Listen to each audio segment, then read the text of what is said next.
Hi, magandang gabi sa inyo mga kasawi. Kamusta na po kayong lahat? Naway nasa mabuti kayong kalagayan at mag-iingat kayo palagi mga kasawi. At syempre, ang ating tatalakay ngayon ay request na naman sa ating mga followers mga kasawi. Paano malaman na nilabasan na ang babae mga kasawi? Ayan, natawa ako sa ating sender mga kasawi na paano ba daw malalabasan ang isang babae. Syempre for me mga kasawi, napakasimple lang yan. Syempre alam ko naman sa sender na alam niyo naman talaga na ito kung paano ba at kailan ba lalabasan ng isang babae.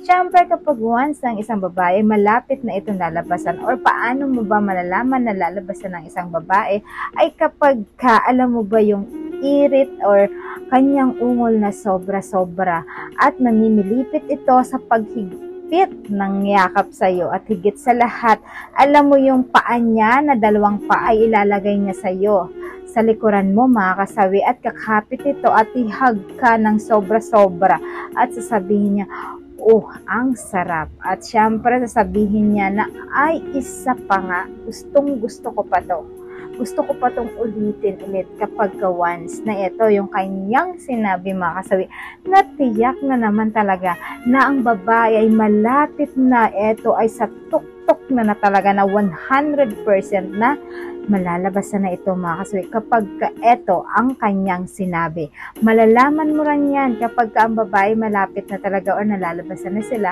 kasi nga ganun yung kanilang mga linyahan mga kasawi. Kapag nagsabi ito na, oh, Han, isa pa. Mamaya ulit ha.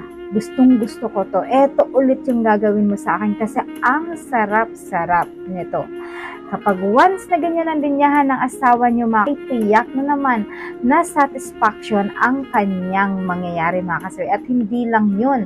Talagang paano ba malalaman ulit na talagang malalabasan ng isang babae ay sobrang tirik ng kanyang mga mata na talagang hindi mo mawari na para siyang nasasaniban ng ibang espiritu kapag eto ay malapit na mga kasawi. Kasi andun na talagang na-hits na nila yung level na 100% na sobra na silang nasasarapan at naabot na nila yung rurok ng kanilang kaligayahan mga kasawi.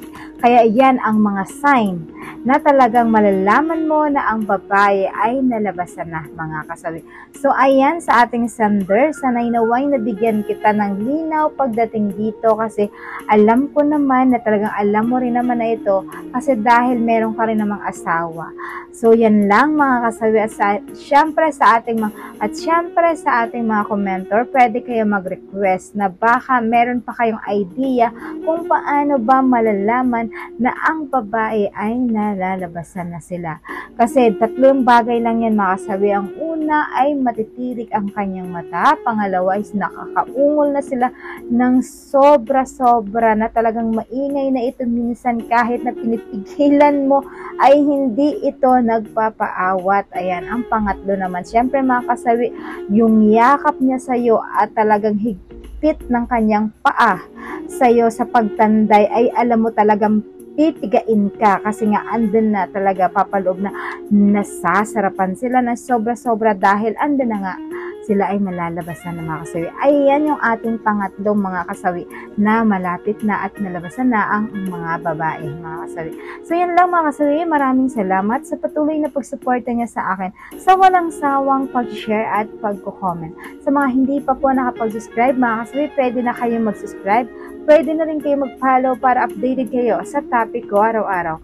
Magandang gabi mga kasawi. Mahal kayo na inyong advisor. Bye!